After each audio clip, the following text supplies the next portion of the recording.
ஓம் முருகா, வெற்றிவேல் முருகா, வேலுண்டு வினையில்லை, மயிலுண்டு பயமில்லை. என் அன்பு தங்கமே, உன்னிடம் ஒரு முக்கியமான விஷயத்தை கூறவே உன் அப்பா நான் உன்னை தேடி இப்பொழுது வந்துள்ளேன். நான் சொல்வதை செவி கொடுத்து முழுமையாக கேட்டுவிடு தங்கமே. உனக்கு இப்பொழுது இருக்கும் கஷ்டம் என்னவென்று எனக்கு தெரியாது என்று நினைக்கின்றாயா? அனைத்தும் தெரியும். ஒரு பெண்ணால் நீ அதிக அளவிற்கு கஷ்டப்பட்டு கொண்டிருக்கின்றாய். அந்த பெண் எதற்காக உன்னுடைய வாழ்க்கையில் வந்தால், எதற்காக எனக்கு இவ்வளவு சிரமங்களையும் கஷ்டங்களையும் கொடுக்கிறார் என்று தானே கேட்கின்றாய்.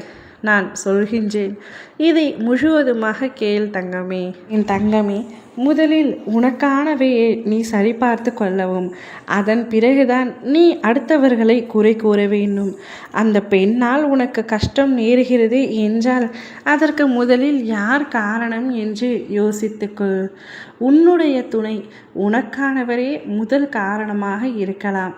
மற்றவரின் பேச்சை கேட்டுக்கொண்டு உன்னை இகழ்ந்து பேசிவிட்டார் என்று வருத்தத்தில் இருக்கின்றாய்.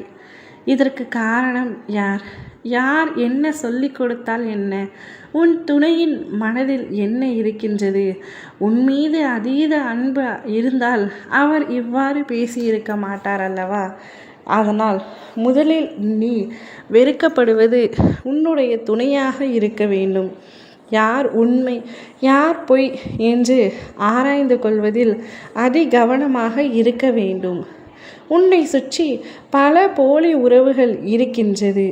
அதை முதலில் உன்னிடம் இருந்து அப்புறப்படுத்துவதே என்னுடைய வேலை. ஆனால் அவர்கள் போலியானவர்கள் என்று உனக்கு தெரியவில்லை. அவர்களை உன்னை விட்டு நான் பிரிய செய்யும்படி செய்தால் நீ என்னிடமே வந்து அவர்களை என்னிடத்தில் கொடுத்து விடுங்கள், எதற்காக என்னை பிரித்தீர்கள் என்று அழுது புலம்புகின்றாய். தங்கமே, உன் வாழ்க்கைக்கு எது நல்லதோ அதை மட்டுமே நான் செய்வேன் என்பதனை நீ முதலில் உறுதியாக நம்ப வேண்டும். எது நடந்தாலும் அப்பா இருக்கின்றார், அப்பா அனைத்தையும் பார்த்து கொள்வார் என்று நீ நினைக்க வேண்டும். உன்னுடன் அவர் சண்டை போட்டால் பரவாயில்லை, பேசி புரிய வைக்கலாம். உன்னிடம் அன்பாக இல்லாமல் இருந்தால் உன்னுடைய அன்பின் மூலம் அதனை வெளிப்படுத்தலாம். ஆனால் வேண்டுமென்றே உன்னை விட்டு பிரிய வேண்டும் என்றே உன் துணை இப்பொழுது உன்னிடத்தில் சண்டை போட்டு கொண்டிருக்கின்றார். பிடிக்கவில்லை என்றால் பிடிக்கும்படி நடந்து கொள்ளலாம். ஆனால் மற்றவர்களை பிடித்திருப்பதினால் உன்னை விட்டு விலக வேண்டும் என்று நினைக்கின்றார். அவ்வாறு இருப்பவர்களை நீ இறுக பிடித்து என்ன பலன் தங்கமே? எப்பொழுதும் அருந்து விழும் கயிற்றை இறுக பிடிப்பதில் எந்த பலனும் இல்லை என்பதனை நீ புரிந்து கொள்ள வேண்டும். உனக்கு ஏற்ற நல் வாழ்க்கை நிச்சயமாக உனக்கு அமையத்தான் போகின்றது. அதுவரை சற்று பொறுமையாக இரு. உன்னுடைய கவனத்தை வேறு ஒன்றின் மீது நீ திசை திருப்பு.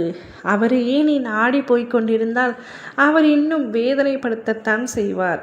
ஒரு நாள் அவரே உன் அன்பை உணர்ந்து அவர் செய்த தவறை உணர்ந்து உன்னிடம் வந்து மன்னிப்பு கேட்பார். மற்றவரின் பேச்சை கேட்டுக்கொண்டு ஆடிக்கொண்டிருக்கும் உன்னுடைய துணை கூடிய விரைவில் அவர்களின் பேச்சும் அவர்களுடைய அன்பும் பொய்யானது என்பதை உணர்வார். அந்த பெண்ணால் என்னுடைய வாழ்க்கையே வீணாகிவிட்டது, என்னுடைய வாழ்க்கையை இழந்துவிட்டு நான் இப்பொழுது நிர்கதியாய் நிற்கின்றேன் என்று புலம்பாதே. அந்த பெண்ணிற்கு மிக ஆபத்தான ஒரு விஷயம் இப்பொழுது நடக்கப் போகின்றது. அது நிச்சயமாக உன்னுடைய காதில் வந்து விழும். ஆனால் அதை நீ கண்டு கொள்ளாமல் இருக்க வேண்டும் தங்கமே. மற்றவர்களாக இறக்கப்படுவது உன்னுடைய குணமாக இருந்தாலும் அந்த பெண்ணிற்காக நீ இறக்கப்பட தேவையில்லை. அப்படியே இறக்கப்பட்டாலும் அதை உன் மனதிற்குள் வைத்திரு போதும்.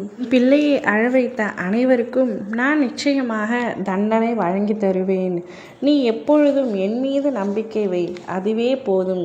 ஊரே உனக்கு பகையானாலும் உலகே உன்னை வெறுத்தாலும் வினை வந்து சூழ்ந்தாலும் விஷம் உன்னை தந்தாலும் நீயே துரோகம் ஆனாலும் நடு முதுகில் குத்தினாலும் புகழ் இல்லை என்றாலும் இகழ் 100 வந்தாலும் புரியாமல் போனாலும் புரிந்து கொண்டு நகைத்தாலும் எதை நீ பெற்றாலும் எதை நீ இழந்தாலும் நல்ல காலம் வரும் என்று நம்பிக்கையோடு இரு. எத்தனை துன்பங்களை தான் நான் தாங்குவேன் என்று கேட்காதே. அனைத்தும் சரிதான்.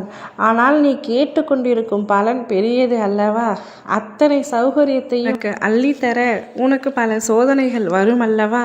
அதைத்தான் எப்பொழுது நீ அனுபவித்து கொண்டிருக்கின்றாய். வலி எவ்வளவோ அதற்கான கூலியும் மிகுந்ததாக இருக்கும். கவலை கொள்ளாதே.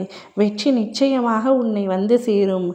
பிறரை விட உன்னுடைய வாழ்வில் வெற்றி தாமதமாகிறது என்றால் நீ தகுதி இல்லாதவர் என்று அர்த்தமல்ல. உன் தகுதிக்காக அளவுகோல் பிறரை விட பெரியது என்று தான் அர்த்தம். தொடர்ந்து போராடி கொண்டே இரு தங்கமே. உனக்கான நல் வாழ்வை உன் அப்பா நான் உண்டு செய்கின்றேன். உனக்கு எது நல்லதோ அதை மட்டுமே நான் செய்வேன் என்பதனை தீர்க்கமாக நம்பு. உனக்காக நான் இருக்கின்றேன். உனக்கான எல்லாம் உன்னிடத்தில் வந்து சேரும் நேரம் வந்துவிட்டது. அனைத்தும் நல்லதாகவே நடக்கும். ஓம் முருகா. வெற்றிவேல் முருகா.